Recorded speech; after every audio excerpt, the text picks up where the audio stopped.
The year was 1881, and the wind across the high plains of the territory carried with it the dust of 1,000 lonely miles and the scent of distant rain that rarely fell where it was most needed. Arthur McBride knew this wind. It was an old acquaintance, one that whispered through the ill-fitting slats of his cabin and rattled the panes of the single-glass window he'd painstakingly hauled from town a decade before. His ranch, a spread of parched earth and stubborn grama grass, was a testament to a resilience he sometimes felt had been scraped raw within him, leaving only the bone of habit. He had buried his wife, Martha, and their small son, Tom, 7 years past, victims of a fever that had swept through the scattered homesteads like a prairie fire, indiscriminate and cruel. Since then, his world had shrunk to the boundaries of his land, his voice to the curt commands he gave his horse, and the occasional necessary word exchanged on his infrequent trips to the nearest settlement, a good 2 days' ride east. His stasis was a heavy cloak, woven from grief and solitude.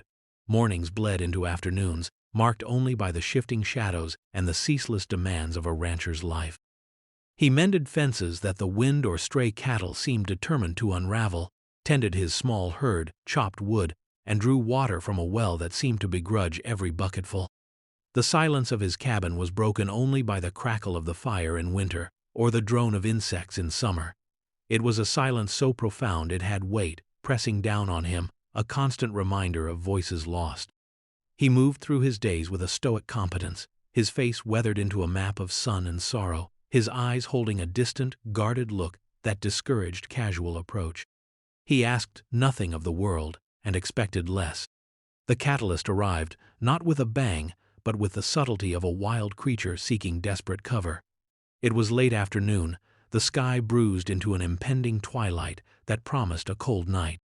Arthur was in the barn, forking hay into the manger for his aging mare, Bess, when a flicker of movement in the deeper shadows of a vacant stall caught his eye. He paused, pitchfork held ready. Coyotes sometimes grew bold, or perhaps a bobcat, though rare this close to the cabin. He moved slowly, his boots scuffing softly on the packed earth floor. It was not an animal of the four-legged variety. Huddled in the corner, pressed against the rough-hewn timber walls as if trying to merge with them, was a young woman. Or rather, a girl on the cusp of womanhood.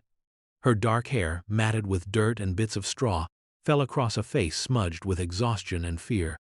Her dress, made of some soft, tanned hide, was torn at the shoulder and along the hem, revealing scratches on her skin. She was Native American, that much was clear from her high cheekbones and the almond shape of her eyes, which were wide and terrified, fixed on him like a cornered deer. A Kiowa girl, he guessed from the beadwork on what remained of her moccasins. She was trembling, a fine, continuous tremor that shook her slight frame. Arthur lowered the pitchfork slowly. He was not a man easily startled, but the sheer unexpectedness of her presence, here, in the heart of his solitude, momentarily rooted him to the spot. His first instinct, born of long years of caution in a land where trouble often wore an unfamiliar face, was suspicion. Runaway, likely. But from what, or whom? And why his barn? "Well now," he said, his voice raspy from disuse. It was a neutral sound, neither welcoming nor threatening. "You ain't supposed to be here."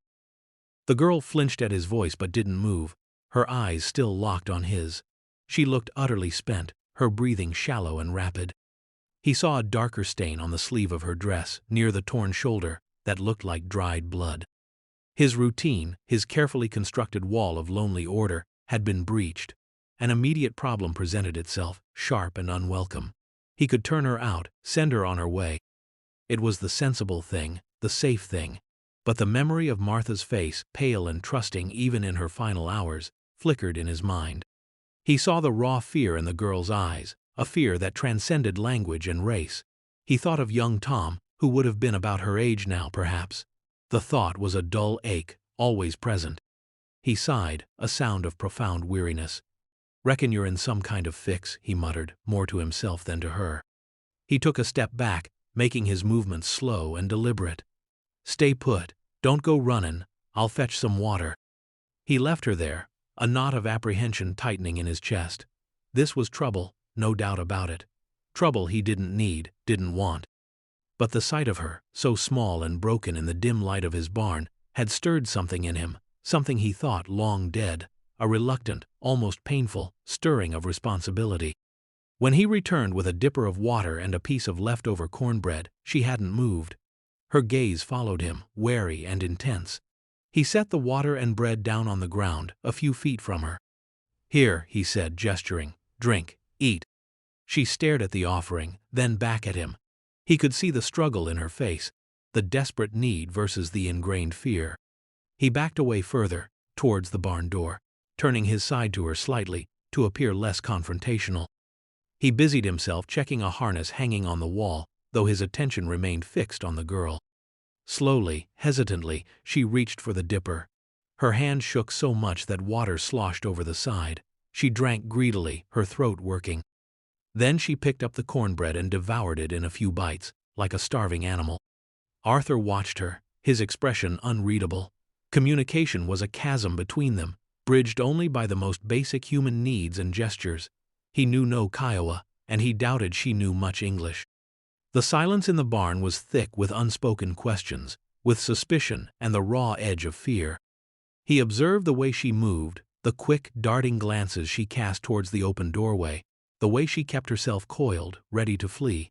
She was assessing him, just as he was assessing her.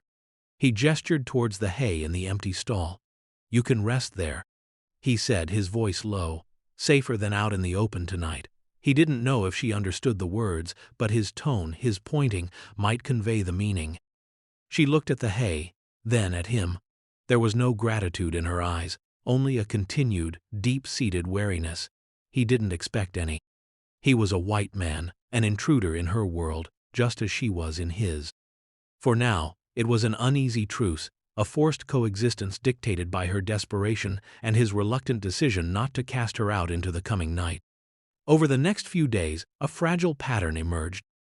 Arthur went about his chores, acutely aware of the girl, Maysa.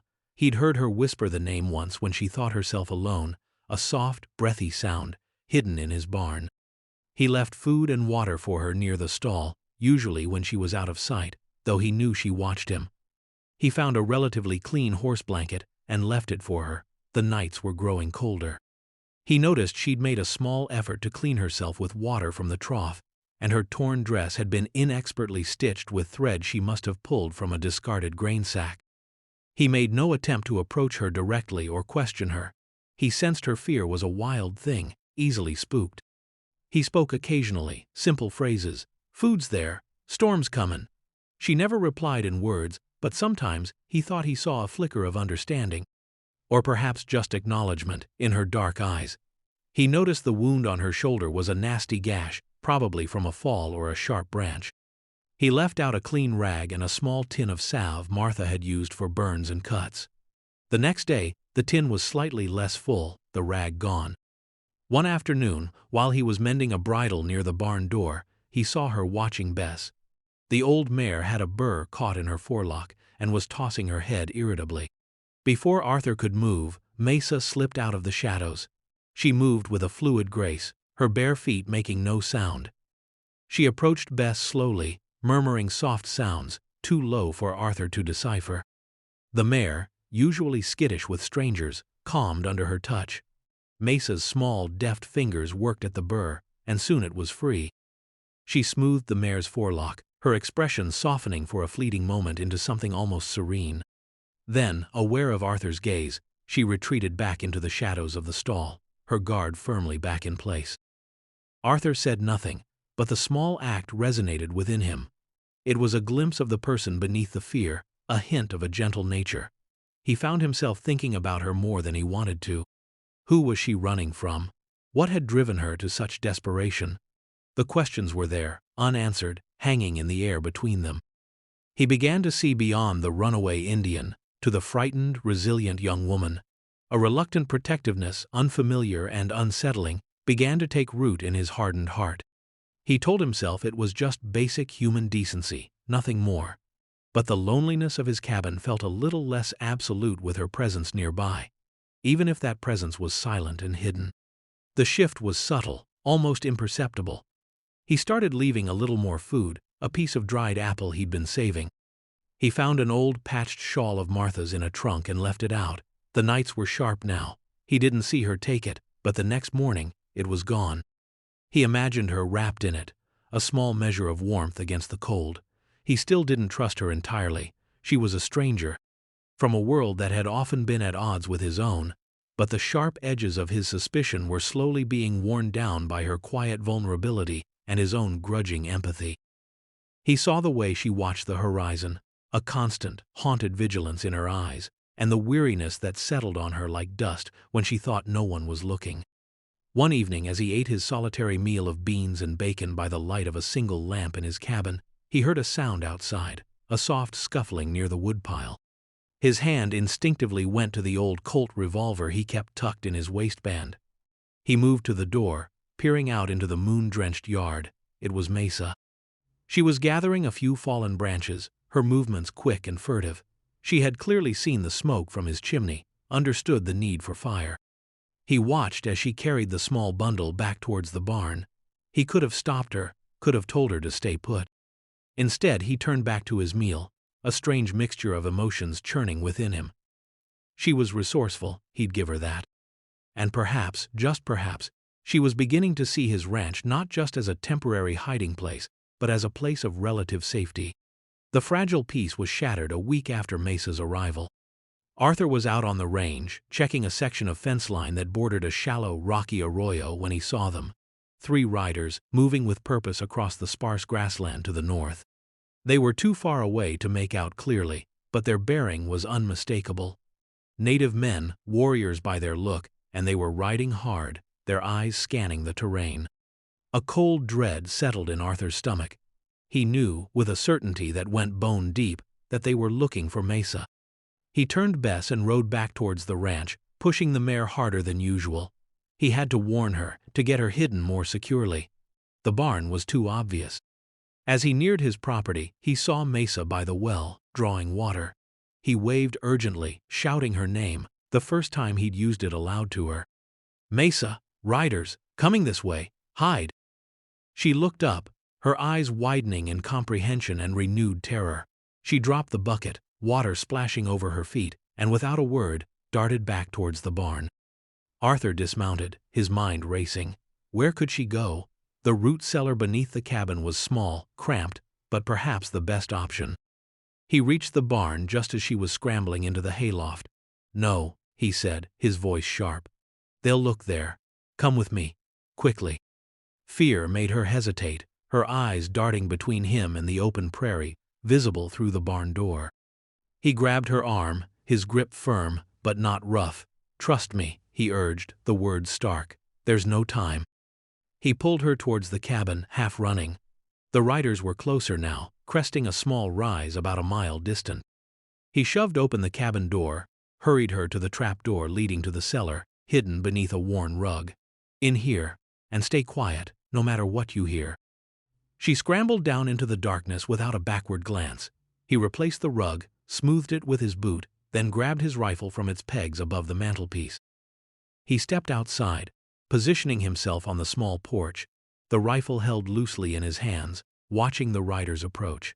He felt a grim resolve settle over him. He had made a choice, almost without thinking. He was protecting her.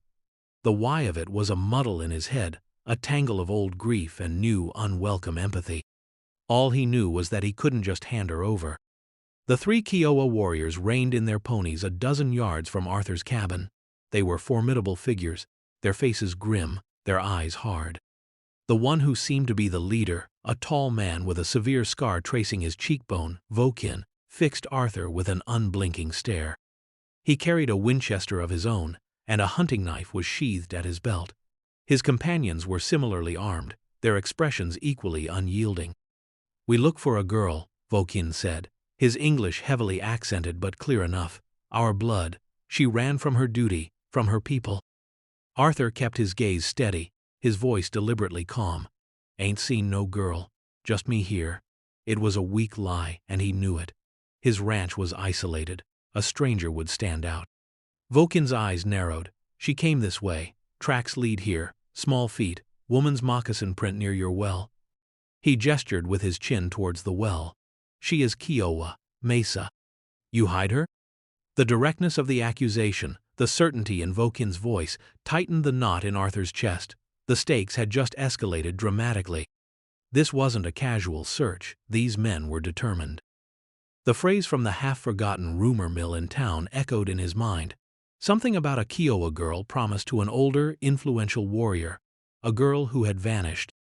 He remembered the undertone of the gossip, that her family, her clan, would stop at nothing to recover what they saw as their honor, their property. Her family would kill to bring her home, someone had said. He hadn't paid it much mind then. Now, staring into Vohkinne's implacable eyes, the words had a chilling resonance. "Like I said," Arthur repeated, his grip tightening on his rifle. "I ain't seen her. You're welcome to water your horses, then I'd thank you to be on your way. This is private property." A grim smile touched Vohkinne's lips, a smile that held no warmth. "We will search your buildings. If she is here, we will find her. If you help her, you become our enemy." The threat hung heavy in the air. Arthur felt a cold sweat prickle his palms.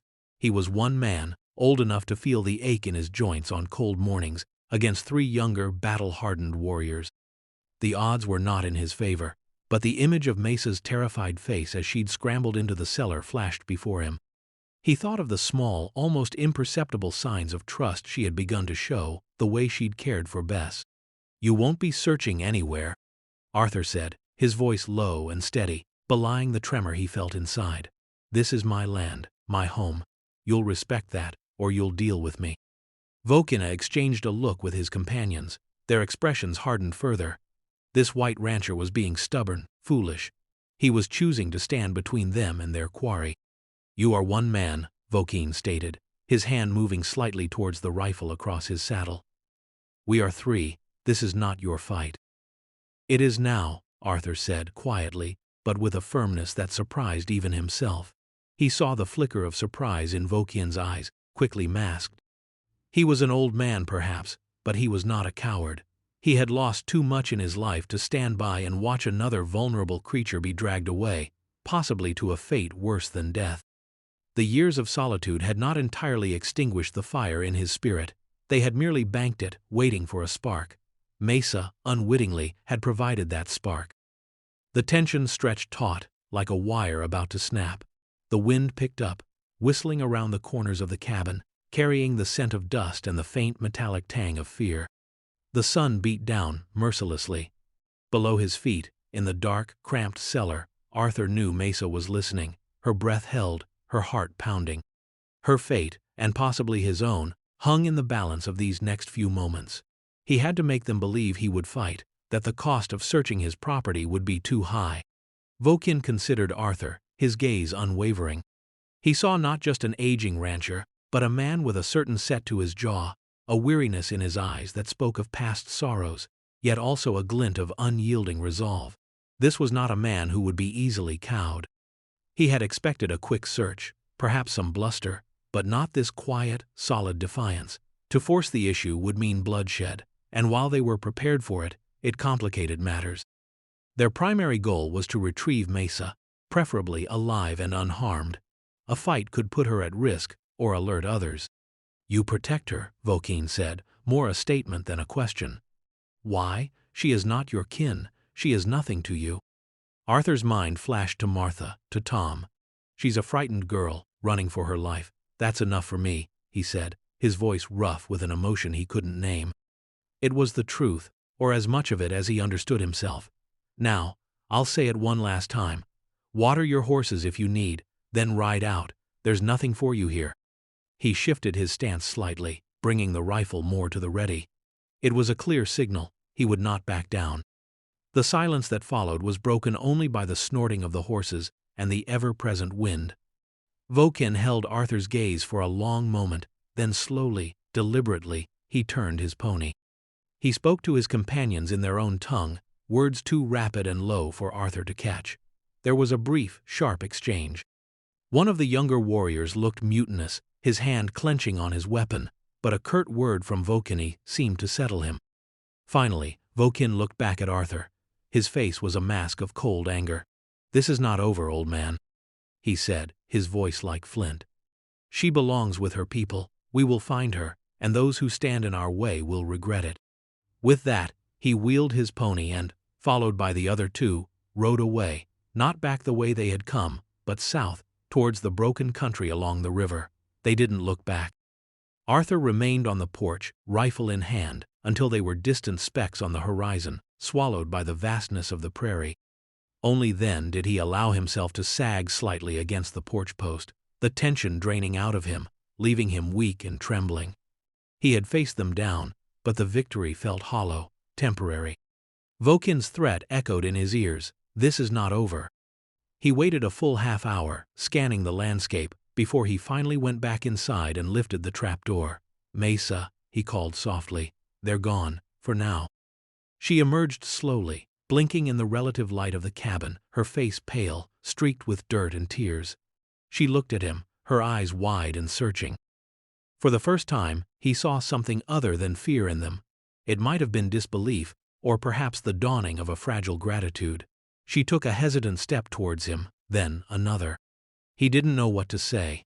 The confrontation had stripped away the layers of his reserve, leaving him feeling raw and exposed. He had risked his life for a stranger, a Kiowa girl he barely knew. He wasn't sure why, not entirely. But as he looked at her, standing there small and shaken in the dim light of his cabin, he knew he didn't regret it. Maysa stopped a few feet from him. She raised a trembling hand and touched her own chest, then gestured towards him. Her lips moved, and a single word, soft as a breath, emerged. "Piav," she whispered. "Thank you." It was a Kiowa word, but the meaning was unmistakable. Arthur nodded, a lump forming in his throat. "You're safe here," he said, and the words felt like a vow. "For as long as I can keep you safe." The immediate danger had passed, but its shadow lingered. Arthur knew Vohkinne was not a man to make idle threats. They would be back, or they would be watching. The ranch, once his sanctuary of solitude, now felt like a very small, very exposed island in a hostile sea.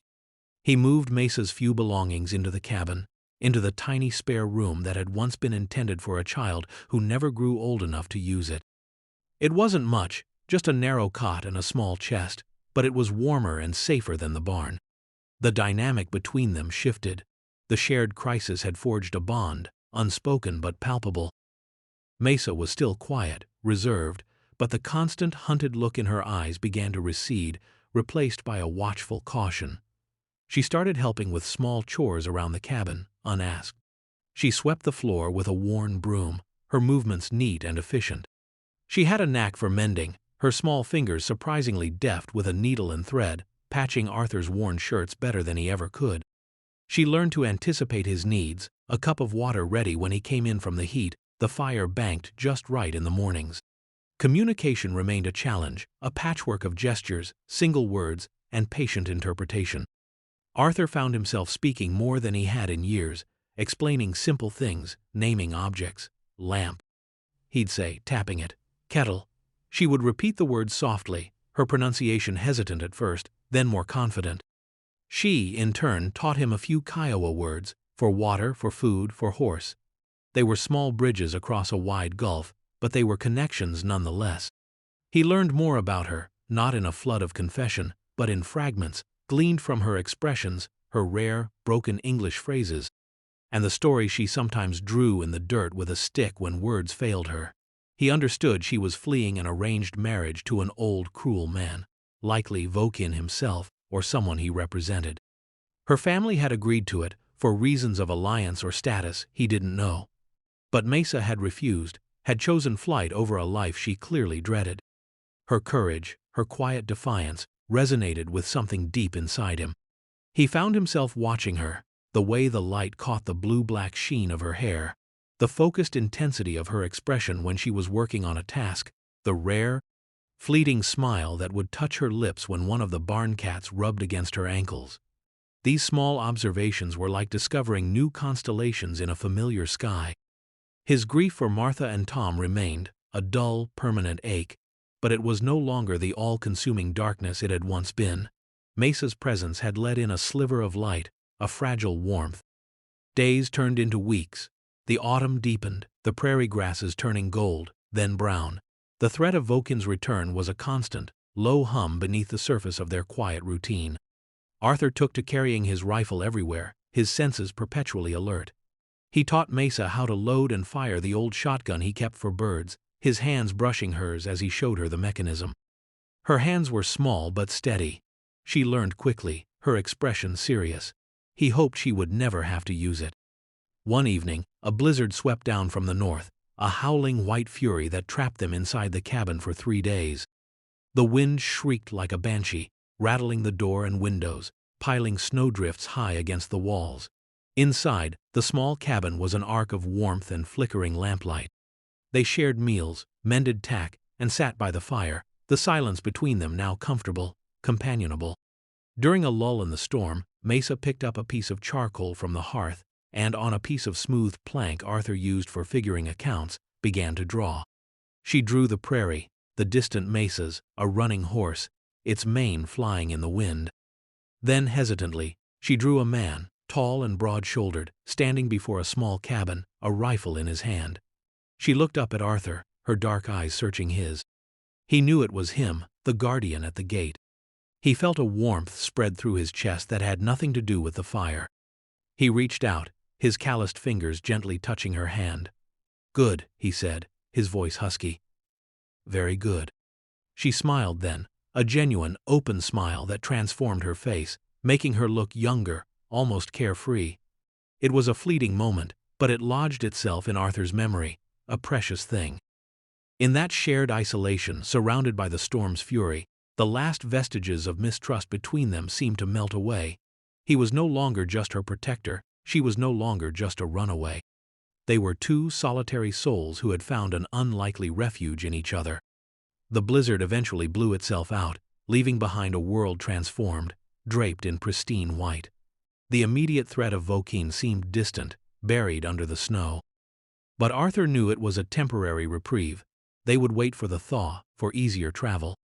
Spring arrived slowly, tentatively, then burst forth in a rush of green. The prairie came alive with wildflowers, and the air hummed with the sound of insects and birdsong. With the changing season came a renewed sense of unease. Arthur found himself scanning the horizon more frequently, his old anxieties resurfacing. It happened on a bright May morning. Arthur was repairing a corral fence, Maysa nearby tending a small patch of garden she had started, coaxing stubborn life from the dry soil. He heard the drumming of hooves first, a sound that sent a jolt of adrenaline through him. He looked up. 4 riders this time, not 3. Vohkinne was among them, his expression even more grim than before. "Maysa, inside," Arthur yelled, grabbing his rifle. She didn't hesitate, dropping her trowel and running for the cabin. Arthur stood his ground by the corral, his heart pounding. This was it. The confrontation he had dreaded, yet somehow known, was inevitable. Vohkinne and his men reined in, forming a semicircle around him. They were armed, their faces set. "Old man," Vohkinne said, his voice flat, devoid of emotion. "We have come for what is ours. Give us the girl. There will be no more talk." "She's not yours to take," Arthur said, his voice equally steady. "She stays here." "Then you will die with her," Vohkinne stated, and he raised his rifle. The next moments were a blur of sound and motion. Arthur fired, his shot aimed at Vohkinne's horse, hoping to unseat him, to create chaos. The horse screamed and reared, throwing Vohkinne to the ground. The other warriors opened fire. A bullet whizzed past Arthur's ear, another thudded into the corral post beside him, sending splinters flying. He ducked, fired again, then scrambled for better cover behind a water trough. He heard a shot from the cabin, then another. Maysa. She was firing the shotgun, the blasts deafening. One of the warriors cried out, clutching his arm. The unexpected resistance from the cabin seemed to momentarily stun them. Arthur used the distraction to reload. Vohkinne was back on his feet, his face contorted with rage. He bellowed an order, and his men pressed their attack, firing more methodically now. It was a desperate fight. Arthur knew he couldn't hold them off for long. He was pinned down, and Maysa, brave as she was no match for seasoned warriors. Then, just as he thought all was lost, he heard it, the thunder of more hooves, coming fast from the east, from the direction of the settlement. A group of riders, at least half a dozen, emerged over the rise, rifles glinting in the sun. It was Caleb Weston, a neighboring rancher with whom Arthur had a grudging respect, and several other men from the sparse community. Arthur had helped Weston during a cattle rustling scare the previous year, a small act of solidarity in a land where neighbors, however distant, sometimes had to rely on each other. Someone must have seen Vohkinne's party heading this way earlier and ridden for help. The arrival of reinforcements changed the equation entirely. Vohkinne and his men, seeing they were now outnumbered and outgunned, hesitated. After a tense standoff with rifles leveled on both sides, Vohkinne snarled a curse. He knew a lost cause when he saw one. With a final hate-filled glare at Arthur and the cabin, he signaled his men. They wheeled their ponies and rode away, hard and fast, disappearing over the western horizon. This time, Arthur sensed, they would not be back. The cost had become too high. Slowly, Arthur lowered his rifle. His hands were shaking. He was alive. Maysa was alive. He saw Caleb Weston and the others approaching, their faces concerned. "You all right, Arthur?" Caleb called out, dismounting. "Saw those renegades heading this way. Figured there might be trouble." "Appreciate the help, Caleb," Arthur said, his voice hoarse. "More than you know." Maysa emerged from the cabin, the shotgun still clutched in her hands, her face pale but resolute. She looked at Arthur, then at the departing riders, then at the men who had come to their aid. The immediate threat was gone. A profound weariness settled over Arthur, but beneath it there was a sense of relief so immense it was almost painful. He had faced the darkness and, with unexpected help, had come through. In the aftermath, a new equilibrium settled upon the small ranch. The incident had drawn Arthur, however reluctantly, back into the sparse fabric of the local community. Men stopped by more often, ostensibly to check on him, but also to offer a quiet word of support. They had seen his courage, his willingness to defend the girl. Prejudice was a stubborn weed, but respect, once earned, had deep roots. Maysa, too, began to find her place. The terror of pursuit slowly faded from her eyes, replaced by a quiet confidence. She continued to tend her small garden, which, against all odds, began to flourish. She learned more English, and Arthur, in turn, learned more Kiowa. Their conversations became easier, deeper. She spoke of her childhood, of the beauty of the plains before they were crossed with fences, of her fear of the life that had been chosen for her. He listened, understanding more than he could say. He never asked her to stay. He never asked her to go. He simply made a space for her in his life, in his home, and she, in turn, filled a void he hadn't fully acknowledged was there. The silence in the cabin was no longer heavy with grief. It was filled with the quiet sounds of shared existence, the scrape of a chair, the murmur of voices, the crackle of the fire. One evening, as they sat on the porch, watching the sun set, painting the sky in hues of orange and purple, Maysa turned to him. "This is home now," she said softly, her English almost perfect. "If you will have me." Arthur looked at her, at the young woman who had stumbled into his life, bringing chaos and fear, but also, unexpectedly, a reason to live beyond mere habit. He saw the strength in her, the resilience, the quiet dignity. He thought of Martha and Tom, not with the sharp stab of pain he once felt, but with a gentle sorrow, a sense of peace. Their memory was a part of him, always would be, but it no longer defined the entirety of his existence. He reached out and took her hand. Her fingers were small, but her grip was firm. "This is your home, Maysa," he said, his voice thick with emotion, "for as long as you want it." A sense of earned peace settled over him, a quiet contentment he hadn't thought possible. The ranch was still isolated, the land still harsh, but it was no longer a place of lonely exile. It was a place of connection, of shared purpose. He had faced adversity, not just from the elements or the loneliness, but from the violent prejudice of others, and through it all, an unexpected kindness had been given and received. He had hidden a runaway, not knowing the storm she would bring, but in weathering that storm together, they had both found a resilience they didn't know they possessed, and a belonging that felt as solid and enduring as the ancient prairie itself. The journey had been one of healing, not just for Maysa, but for the solitary rancher who had almost forgotten what it meant to care, what it meant to protect, what it meant to truly live. The future was uncertain, as it always was on the frontier, but now they would face it together.